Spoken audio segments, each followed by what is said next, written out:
स्वागत है आपका हमारे YouTube channel Ajay Pandey lectures में। हम लोग क्लास 12 फिजिक्स में लेसन तीसरा गास का प्रमेय पढ़ रहे हैं और पिछले वीडियो में हमने वैद्युत फ्लक्स के बारे में डिस्कस किया था कि वैद्युत फ्लक्स क्या है, उसका मात्रक क्या है, उसका सूत्र क्या है। तो इस सारी चीज़ों का डिस्कस हमने पिछले वीडियो में कर लिया था। तो हम लोगों का अगला टॉपिक है जो इस वीडियो में पढ़ना है, गास का प्रमेय, गासेस थ्योरम। जैसा कि लेसन का नाम ही है गास का प्रमेय। तो गास ने प्रमेय कौन सा दिया था, कौन सा नियम दिया था, कौन सा सिद्धांत दिया था, उसके बारे में हम लोग को पढ़ना है। तो गास का जो सिद्धांत था, गास का जो नियम था, वो वैद्युत फ्लक्स के संबंध में था। गास का जो सिद्धांत था किसके संबंध में था? वैद्युत फ्लक्स के संबंध में था। उन्होंने वैद्युत फ्लक्स से संबंधित नियम दिया था। तो एक बार हम पुनः बता देते हैं कि वैद्युत फ्लक्स होता क्या है। तो यदि किसी वैद्युत क्षेत्र में कोई पृष्ठ रखा गया हो, मतलब कि किसी वैद्युत क्षेत्र में कोई पृष्ठ स्थित हो और उस पृष्ठ से होकर वैद्युत बल रेखाएं गुजर रही हों, तो उन वैद्युत बल रेखाओं की संख्या को हम क्या कहते हैं? वैद्युत फ्लक्स कहते हैं। जैसे कि मान लीजिए कि कोई वैद्युत क्षेत्र है और वैद्युत क्षेत्र में कोई एक पृष्ठ रखा हुआ है, तो वैद्युत क्षेत्र किसके कारण क्रिएट होगा? तो वो आवेश के कारण क्रिएट होगा। मतलब कि वहां पर कहीं ना कहीं आवेश है, तभी तो वैद्युत क्षेत्र वहां पर उत्पन्न हुआ है। तो किसी वैद्युत क्षेत्र में यदि आप किसी पृष्ठ को रखें तो उस पृष्ठ से वैद्युत बल रेखाएं गुजरती है, क्योंकि वैद्युत क्षेत्र को हम किस रूप में प्रदर्शित करते हैं? वैद्युत बल रेखाओं के रूप में प्रदर्शित करते हैं। तो यदि किसी वैद्युत क्षेत्र में आप किसी पृष्ठ को रखते हैं तो वहां से वैद्युत बल रेखाएं जो गुजरती हैं तो उस पृष्ठ के किसी न किसी सतह से होकर गुजरती है। तो हमने मान लिया कि यह पृष्ठ का सतह है, चूंकि सतह तो ये भी है, लेकिन हम इसको हम ले रहे हैं कि ये पृष्ठ का सतह है और यहाँ पर वैद्युत बल रेखाएं इसको क्या कर रही है? पास कर रही हैं। तो यदि हम निकालना चाहें कि कितना बल रेखा, माने बल रेखाओं की वो संख्या कितनी है जो इसको पास करके गया है, तो उन्हीं बल रेखाओं की संख्या को हम क्या कहते हैं? वैद्युत फ्लक्स कहते हैं। तो जो गास का प्रमेय था वो वैद्युत फ्लक्स के संबंध में ही था। तो गास ने बताया कि यदि किसी बंद पृष्ठ को, ध्यान से, बिल्कुल ध्यान से समझना है कि यदि किसी बंद पृष्ठ को हम वैद्युत क्षेत्र में रखें तो उस बंद पृष्ठ से भी क्या होगा? वैद्युत फ्लक्स गुजरेगा। मतलब कि वैद्युत बल रेखाएं क्या होगी? गुजरेंगी। तो पृष्ठ आपका कैसा है? बंद है। और बंद पृष्ठ को कहाँ रखा जा रहा है? वैद्युत क्षेत्र में रखा जा रहा है। और निश्चित रूप से वैद्युत क्षेत्र तभी उत्पन्न होगा, वैद्युत क्षेत्र तभी उत्पन्न होगा जब क्या होगा? आवेश होगा। तो निश्चित रूप से वहां पर कोई ना कोई आवेश है। हम मान लेते हैं कि वो आवेश क्या है? Q है। हम मान लेते हैं वो आवेश क्या है? Q है।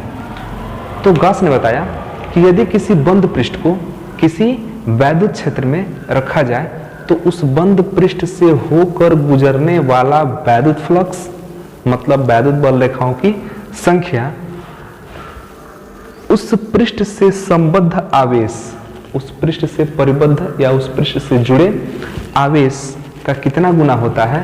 तो 1/ε0 गुना का कितना गुना होता है? तो 1/ε0 गुना, जहां पर ε0 क्या है? एक कांस्टेंट है।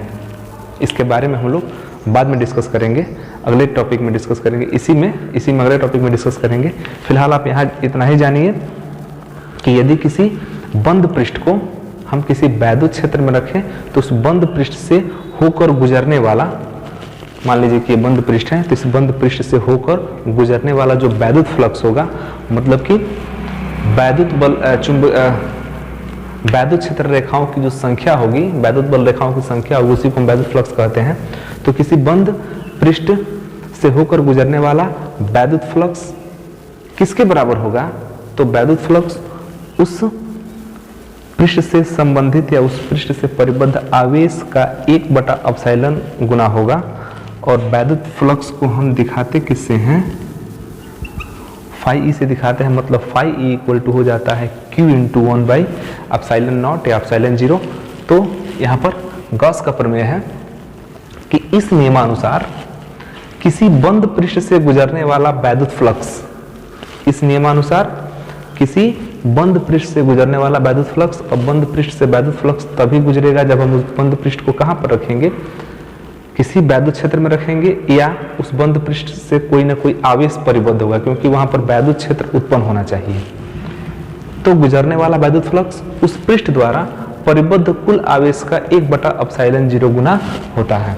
मतलब कि आवेश होगा तो वैद्युत क्षेत्र उत्पन्न होगा। वैद्युत क्षेत्र को हम किसमें दिखाते हैं, किसमें प्रदर्शित करते हैं, वैद्युत बल रेखाओं के रूप में। और किसी बंद पृष्ठ से ये वैद्युत बल रेखाएं गुजरती हैं तो वैद्युत फ्लक्स का जो कुल मान होता है वो कितना होता है, तो उससे संबंधित जो आवेश है उस आवेश का 1/ε0 गुना होता है, जहां पर ε0 या ε0 क्या है, नियतांक है।